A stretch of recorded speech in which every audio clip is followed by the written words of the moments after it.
Yeah, hi there. This is Michael, the founder, owner, and the materials writer for the 7-step system to pass the TOEFL IBT.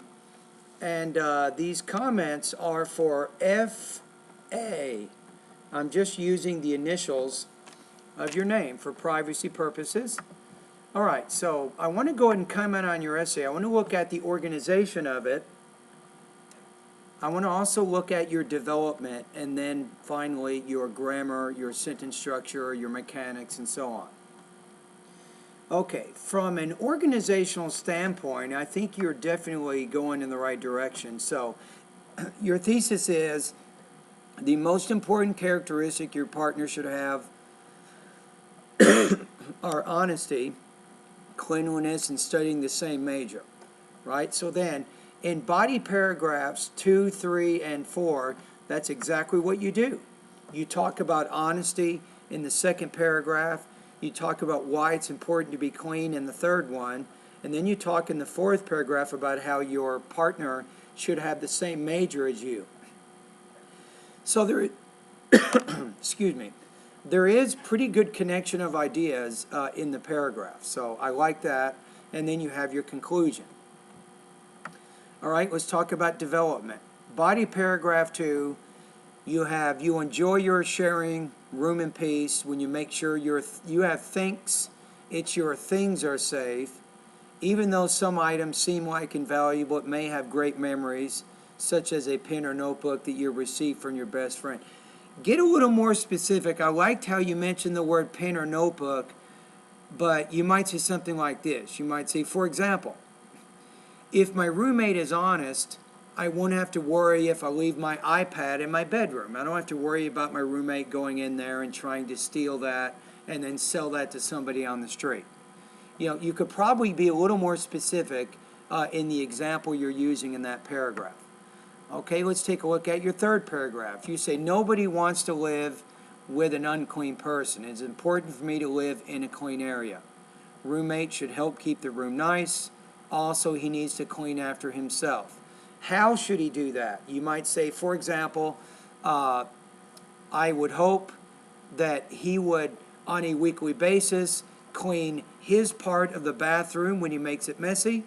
I would also hope he would take his dishes and put them in the dishwasher, and each week take time to clean the counters, sweep, and maybe mop the floor. So you still need to be a little more specific, I think, in the details you're using in that paragraph. Now, I think your fourth paragraph is your best one. I think this is the one that you had good examples in there. So you say, it may help to discuss issues related to the same field. You says personal experience. You have leave but live with a partner who is majoring the same as me when I was studying mechanical engineering. It was really helpful since we almost had the same subjects in lectures. Yes, this is your strongest paragraph. Why? Because you took time to specifically talk about mechanical engineering and how if your roommate is also in that same major, you guys can help each other when you're doing work. That was a good paragraph. You want to do body paragraphs 2 and 3, try to follow that same development, and I think you could score higher. All right, so far we've talked about the organization of your essay. We've talked about the development of your essay. Now let's talk about some of the grammar issues that you might have. Now, I would probably recommend that you change your point of view from you to I. For example, in the first paragraph you say, when I leave my family to study in a university, I might have to live with a roommate. Say something like that. So the point of view is framed from your perspective, which is the first person singular. That makes a lot more sense with what you're trying to do with this type of writing. So I think the you, it's giving the writing, I think, the wrong tone.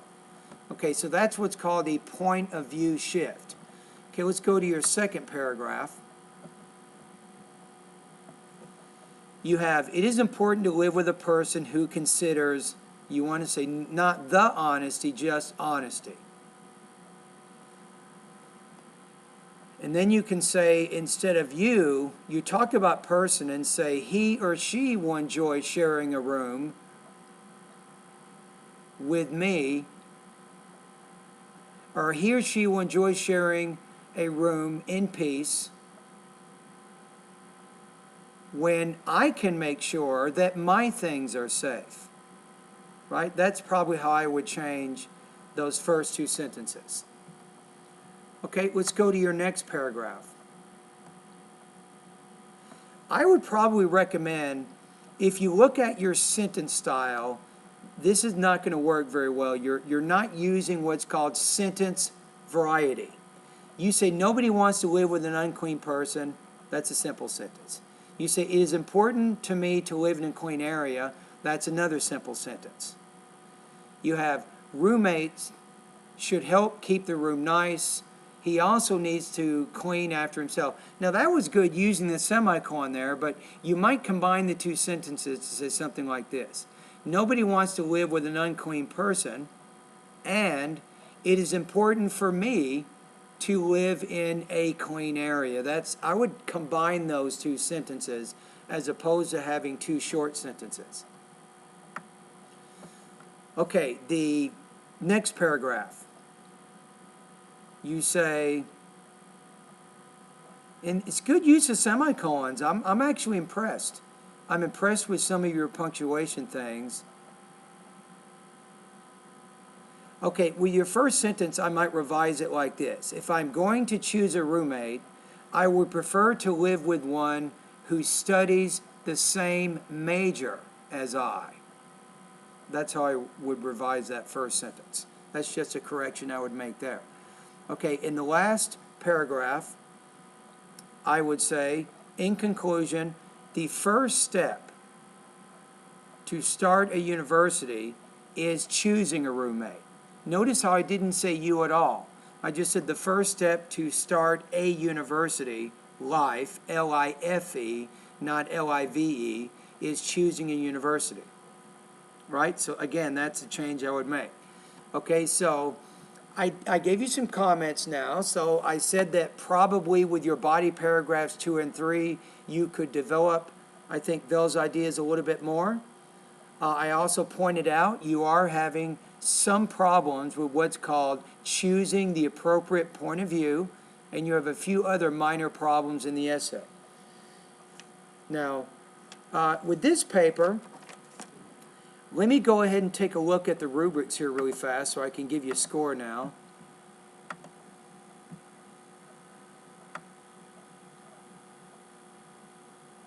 I still think you're in pretty good shape. I'm going to give you 3.0 out of 5 or 20 points out of 30.